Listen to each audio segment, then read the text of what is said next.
Welcome back to Update Day in Old School, and today's update is actually a pretty big one because we finally have some highly anticipated and really long sought after changes to the wilderness. Nothing too crazy, but definitely a step in the right direction, but without further ado, let's go ahead and jump straight in. And first things first, we have the Revenant Maledictus, which is going to be a brand new Revenant boss. Every Revenant you kill now has the Cumulative Chance based on its combat level to spawn the Revenant Maledictus. If a player kills the demon, the chance to spawn the boss is 98 divided by X. And if another player kills a Revenant Cyclops in the same cave on the same world, the chance to spawn the Maledictus is 98 plus 82. So basically just their combat levels divided by X, which is basically just the base chance that will always remain the same. And all that is a number that the Old School team has basically just put into the coding.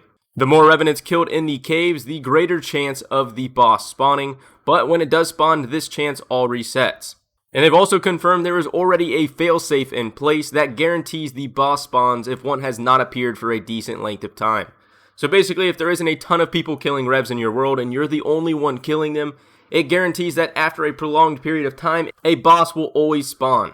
And for that same reason, another system is in place that prevents one from spawning if one has already recently appeared. But to avoid long wait times for the boss to spawn when servers update, the cumulative chance will be set to a random number, meaning it could literally spawn after killing one Revenant as soon as the servers pop back up. But now for the loot, the Maledictus' drops will work just like those of superior Slayer creatures, with a slight modification. The Maledictus will run the Revenant Dragon's loot table 3 times. One of these rolls is reserved for dropping a guaranteed lower tier ancient artifact, being the ancient emblem or the ancient totem.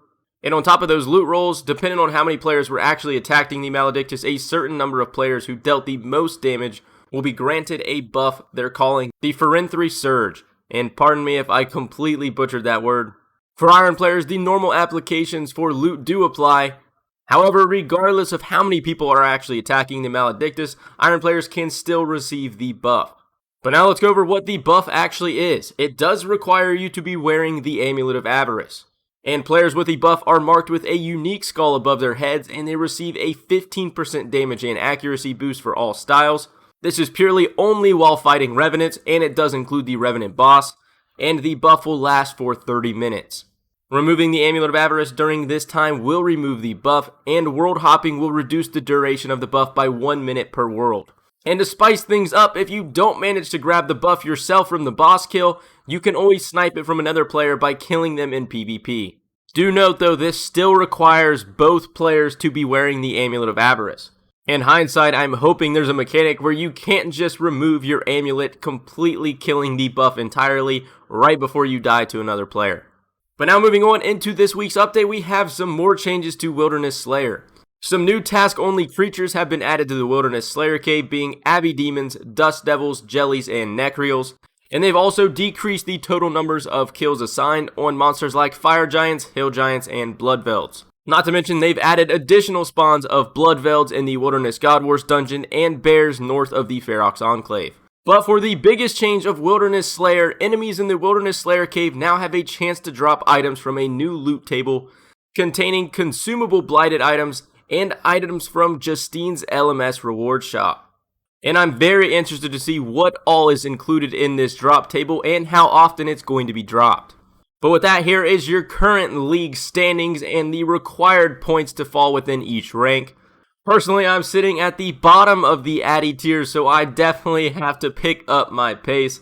Let me know down below how you guys are doing in Leagues 3 and if you're excited for these new wilderness changes. But with that, that's everything for this week's update. If you guys did enjoy the video or found it helpful, consider dropping a like.